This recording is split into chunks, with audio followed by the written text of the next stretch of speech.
Hey everybody, welcome to the channel. So I just read an article, kind of breaking news, I guess. Ford has cut back production on V8 engines in the F-150. Now that's not bad, totally bad for Ford. I'm not saying that it's hurting F-150 sales. It's just customers are going towards other engine options. And to me, I understand the EcoBoost has tons of torque and power, and now they even have a diesel option in that truck.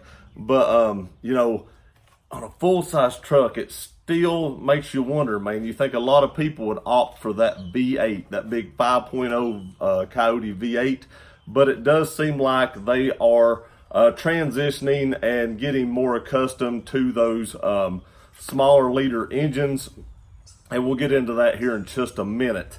So what I read was the F-150 demand on a 5.0 Coyote V8 engine has declined, which has caused them, like I said, to cut back on production of that. Consumers are opting for the V6 and diesel variants of that pickup truck. So there again, it's not saying that, Ford is selling less F-150s. It's just saying they are selling different engines in the F-150s that they are selling. It just goes to show that these turbo engines are gaining more popularity and are pushing out the old V8 engines. That trend is starting to happen. The F-150 is currently offered in 5 different engines. It does have the 2.7 liter, 3.3, and 3.5 EcoBoost engines. There is a 5.0 V8, which is the one that's being cut back. And then I think the diesel option is a 3.0 liter. And so that just goes to show you, like I said, that people are opting for those other engines. Now, I had a terrible experience in my F-150s, as we all know. If I was going to buy another one, I would probably really look at that 3.0 liter. That's very intriguing to me. I've always liked diesels. I don't need one, but just something different, and I just think it's kind of cool that they do that in the F-150 now. The 5.0 is assembled at the Essex engine plant in Canada. So starting in October, they will no longer run 3 shifts of that engine. They are going to cut back to 2 shifts on that engine.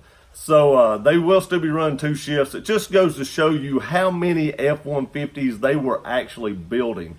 I mean, they were literally running 3 shifts, who knows how many days a week. When you're selling that many trucks, it could have easily been 6 to 7 days a week that they were running this. Crazy just how many engines at Ford, or how many trucks Ford actually sells, especially of the F-150. I've owned 2 of them. I have friends that own several of them. I actually have a few videos coming up of one of my buddy's trucks. His does happen to be a 3.5 liter EcoBoost, and he was kind enough to let me film that truck. It is a newer model, so stay tuned for that if you're an F-150 fan. But I do want to say this will not cause any layoffs or anything of the employees that are on that 3rd shift line. Ford has enough production lines up there that they can displace those associates to another place. And where they will be going, they will have the option to move to the 7.3 liter Windsor plant. The Windsor plant is located about 15 minutes from the Essex plant. So, they're not even having that more long a drive to get to work, 15 more minutes. And depending on which side you live on, it may actually even be closer for that employee to get to work now. I'm happy that Ford is not laying these people off. They cut down production on their cars, and I'm sure they laid those people off as they cut those production lines out, because there was no way they had enough production at other places for these employees to move to. So I'm happy for the people in Canada that they're not getting laid off or just totally fired and let go. It's nice that they give them the option. Now, who knows? I don't know what that other plant's like. Maybe the employees don't want to go there, and then they can opt to just leave the company, I'm sure. But, at least they do have the option to move to a different facility if they would like to do so. There again, this is not affecting sales of Fords. Who knows? It might be even increasing the sale of those trucks. A lot of people say that the the EcoBoost is going to get better gas mileage. I've owned both. I owned a 3.5 EcoBoost, and I also owned the 5.0 Coyote V8. That is not the case. Around town, they got about the same mile per gallon. On the highway, my 5.0 dominated that EcoBoost engine. Once you got above 60 mile an hour, the EcoBoost really did not get that much better gas mileage. It still had more power and torque than that V8. It was amazing, the power and torque that engine put out.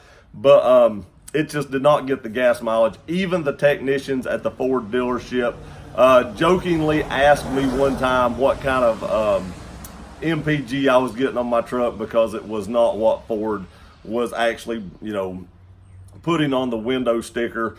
On the interstate, I would probably average about 18 and a half miles a gallon or somewhere around there in my EcoBoost. In my 5.0 Coyote V8, I actually was getting around 21 and a half to 22 mile per gallon on the interstate, and I got over 700 miles one time in one tank of gas on a trip to the beach, which is crazy to me, because I really figured that, the smaller engine would get better gas mileage, but it just wasn't so.